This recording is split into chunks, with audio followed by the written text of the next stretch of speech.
Welcome to my moms kitchen YouTube channel. আজকের recipe Shankar মাছের রসা।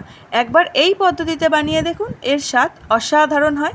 আশা করছি এই সম্পূর্ণ রেসিপিটা আপনাদের ভালো লাগবে। তো চলো ভিডিওটা স্টার্ট করা যাক। মাছগুলোকে ধুয়ে পরিষ্কার করে নিয়েছি। এবার নুন ও হলুদ দিয়ে মাছগুলোকে ম্যারিনেট করে নেব।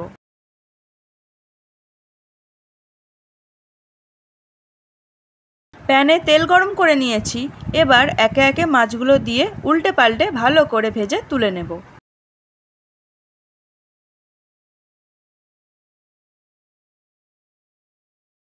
কড়াইতে তেল গরম করে নিয়েছি। এবার ফোড়নে দেব তেজপাতা, এলাচ ও দারচিনি। সবগুলোর ফ্লেভার ছেড়ে দিলে দিয়ে দেব পেঁয়াজ কুচি, দিয়ে মিশিয়ে নেব। আর দেব পেঁয়াজ বাটা, দিয়ে ভালো করে কুক করে নেব যতক্ষণ না পর্যন্ত সোনালি রং চলে আসছে। এবার আদা রসুন বাটা দিয়ে ভালো করে কুক করে নেব যতক্ষণ না পর্যন্ত কাঁচা গন্ধ চলে যাচ্ছে। এই স্টেজে দিয়ে দেব টমেটো কুচি আর দেব স্বাদ মতো নুন, দিয়ে মিশিয়ে নেব।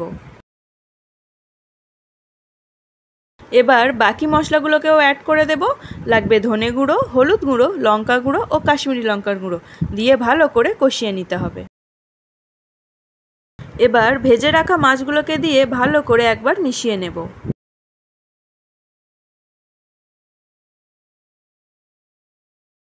এবার পরিমাণ মতো জল দিয়ে ফুটতে দেব।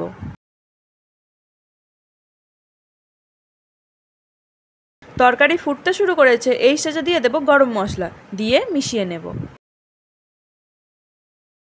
এবার ধনেপাতা কুচি দিয়ে মিশিয়ে নামিয়ে নিলেই রেডি আমাদের আজকের রেসিপি শঙ্কর মাছের রসা। রেসিপিটা আপনাদের ভালো লেগে থাকলে অবশ্যই একটা লাইক, কমেন্ট অ্যান্ড সাবস্ক্রাইব করে দেবেন।